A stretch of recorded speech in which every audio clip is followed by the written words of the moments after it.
El gorrión blanco. Capítulo primero.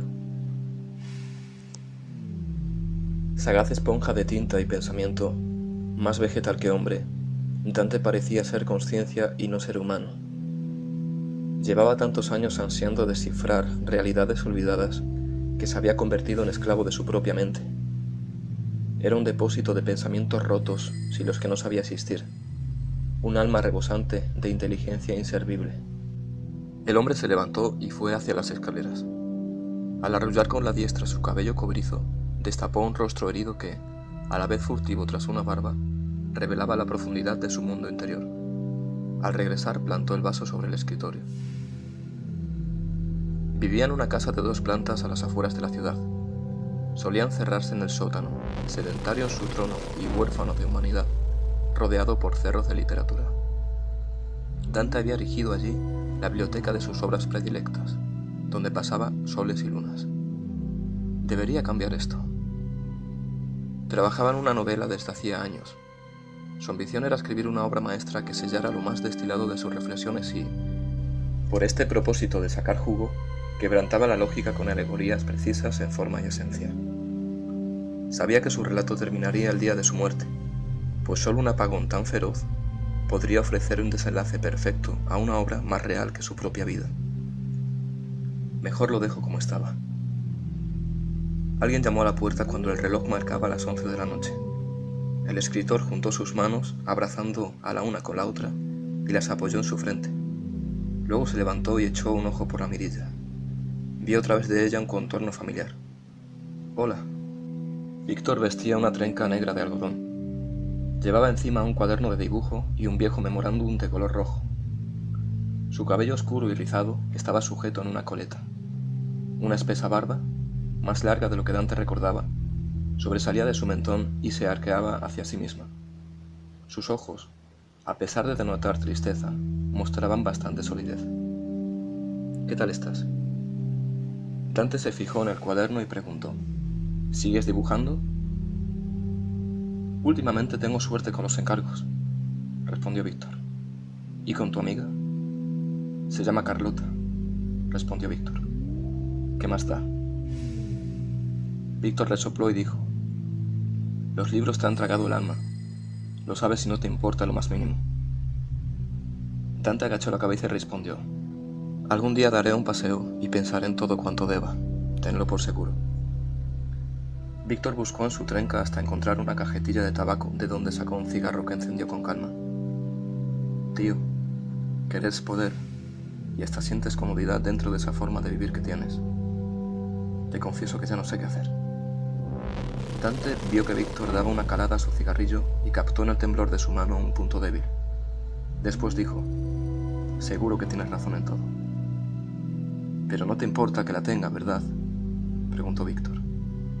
Pero solo hubo silencio. «Te he hecho una pregunta, Dante». «Y yo no te he respondido», dijo él. Ambos se mantuvieron la mirada durante unos segundos, dando terreno a la guerra abierta existente entre ellos. Víctor frunció el ceño y su furia se hizo perceptible. Dante desterró su tacto para seguir hablando. «No necesito que vengas cada 2 por 3 para decirme lo que piensas que debo hacer con mi vida. Si tengo algo que solucionar es asunto mío, y te deshonra el juzgarme incapaz de hacerlo solo. Deberías ocuparte de lo que sí te incumbe, donde reina el desorden y el miedo por encima de todo. Tú, precisamente tú, no eres quien para darme lecciones». Víctor giró su cabeza y apretó su mandíbula. «Quien se esfuerza por ocultar algo lo hace más visible, y encima te crees un maestro ético. Tus caretas hablan por ti y, lejos de protegerte, te hunden más. ¿Quién te crees que eres para considerar tus ojos infalibles? Deberías escucharte hablar, cada vez suenas peor. Hablas como un profeta o como un dios». Víctor hizo una pausa para sugerir a Dante que contemplara la forma de consumirse del cigarrillo. Después siguió hablando con seriedad. «De seguir así, el único paseo que harás será el que te lleve a la tumba. Te apagarás si permites que el viento del odio siga avivando tu llama encendida». El escritor carcajeó. «Tienes talento para el teatro, Víctor». Los ojos de Víctor mostraron cólera. Mayor es tu talento para espantarme, a mí y a la humanidad. Algún día dejaré de creer en ti y me importará una mierda la suerte que te hayas labrado. Víctor dio media vuelta para marcharse cuando Dante empezó a hablar. Seguramente el destino me reserve alguna fatalidad, pero me alegro de tener la suerte de que mi vida no carezca de sentido como la tuya. Una corriente de aire descompuso el montón de ceniza que Víctor tenía acumulado en el cigarro. Entonces rascó su espesa barba negra e hizo un gesto de despedida que ocultaba dolor e incomprensión. Ojalá que algún día te llegue la luz que necesitas. Dante pensó en la mejor respuesta, por eso dijo: no vuelvas. Víctor le miró de reojo y lanzó su cigarro al suelo. Después ajustó la trenca y se marchó aceptando el sabor de una nueva derrota, quizás la definitiva, quizás la última que estaba dispuesto a asumir. Dante subió a la habitación y se echó en la cama. Intentó dormir en vano hasta la primera hora de la madrugada. Entonces algo se removió dentro de sí y brotó en su mente un pensamiento que necesitaba escribir. Con paso atrofiado, bajó las escaleras y asió una hoja en blanco y su estilográfica. Se sentó. Respiró hondo. Se me ha ido. Dante lanzó la espalda contra el asiento y soltó la pluma con rencor sobre las páginas vírgenes. Luego profirió una maldición. Fueron largos minutos de silencio los que Dante permaneció con su mirada fija en la hoja en blanco y su puño anclado en su mejilla. Miraba de reojo una colección de cuadernos escritos por su mano en los que figuraba el nombre de Ibsen. Ten paciencia, Ibsen. La iluminación ocre del foco creaba claroscuros con los lápices y libros más lejanos. Entre la madera, solo por zonas irradiada, los papeles muertos custodiaban al humano que, aletargado sobre la mesa, abrió los ojos. Un sonido áspero había roto su paz artificial. Dante se giró para localizar la procedencia del ruido y, tras quedarse inerte, la encontró. Desplazó una estantería y descubrió, entre otros objetos, un taburete al que se subió. Al asomarse al respiradero, vio el plumaje de lo que parecía ser una especie de gorrión. El escritor no se explicaba cómo podía haberse colado dentro, ya que su volumen era notablemente superior a los espacios de la rejilla. «Qué extraño», se dijo. El pájaro estaba al fondo del respiradero. Dante procuró alcanzarlo, pero fue incapaz desde la altura de la banqueta. Este miró a su alrededor y no localizó una superficie más alta donde apoyarse, por lo que decidió buscar una palanca en la caja de herramientas y a los 5 minutos, por primera vez en mucho tiempo, salió al exterior. Dante sintió que la noche le acogía como una madre a un hijo arrebatado. Caminaba hacia el respiradero, pisando hojas muertas, cuando el viento sibilante le desgreñó su corta melena. Agachado en el atrio, miró hacia una de las ventanas de su casa y por segundos creyó distinguir una silueta femenina. Pero no era el momento de pensar en fantasmas. Dante aplicó fuerza sobre la reja y extrajo al animal. Notó una sensación gélida al abrazarlo con sus manos y también que pesaba demasiado. Al examinarlo, algo le cortó la respiración. El ave, mayormente blanca, tenía varios pares de ojos en las alas que parpadeaban como los que tenía en la cabeza. El pájaro emitió un insólito tono armonioso al escapársele de las manos y desapareció revoloteando. Dante apoyó su espalda en el muro y acechó el horizonte de su calle. El rojo y el negro batallaban en el cielo por lograr hegemonía. Los árboles crujían pareciendo querer rezongar a través de sus nudos. Las hojas danzaban al compás de la siniestra melodía del viento. Atufaba un extraño olor a quemado. 1000 veces bañadas sus entrañas en poética, sangraba su delirio en formas que no recordaba existir. Dante advertía un mundo diferente, algo que jamás había visto, pero que sentía auténtico. No dejaba de pensar en si era creador o espectador. Tras unos minutos de reflexión, Dante sintió un empuje místico que lo llenó de apetito. Andemos. El hombre avanzaba por aquel mundo sintiéndose intruso a la par que aventurero, y tenía razones para sentirse así. Podría decirse que había salido de un segundo útero y volvía a dar sus segundos primeros pasos. Cada vez que humedecía sus retinas, Los edificios se volvían abstractos como el humo en su dispersión aérea, siempre ganando nitidez y saturación cromática. Dante sentía dolor ante cada pequeño cambio, así que procuraba no parpadear. Finalmente permitió que todo mutara a su antojo. Entonces se agachó para examinar un líquido que había esparcido en el suelo. Mojó en él las yemas de sus dedos y se las llevó a la nariz. Al levantar la vista, Dante distinguió un ente etéreo vestido con una túnica de humo negro. De vez en cuando brotaban de él tentáculos de niebla azul que desentonaban con el granate del firmamento y el ocre de los luceros. Muy pronto descubrió que decenas de gorriones blancos, idénticos al que él había rescatado, se arremolinaban en torno a aquella extraña figura. Dante sintió terror.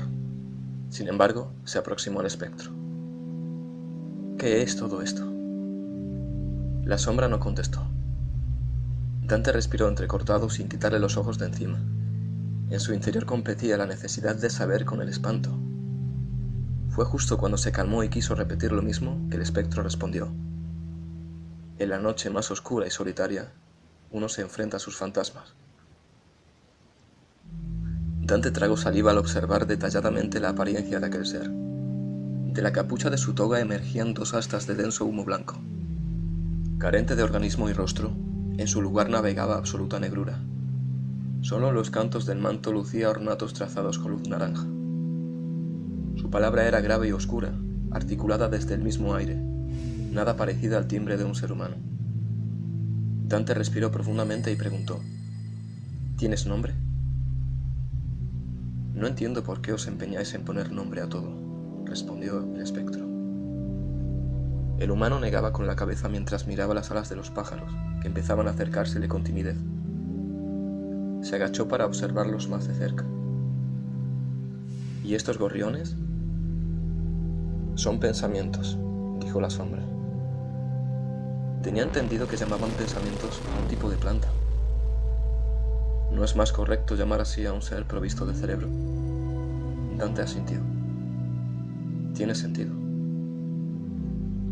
Al incorporarse, Dante quiso encontrar a su interlocutor, pero ya no se encontraba en el mismo lugar. Creando un cuadro barroco, el espectro continuó el diálogo alejado y de espaldas.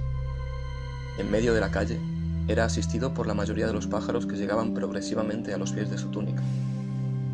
Entonces giró su cuello de humo y dijo: No estás aquí de forma accidental, ya que has seguido tu instinto. Eres intruso en este lugar y quiero que lo abandones cuanto antes.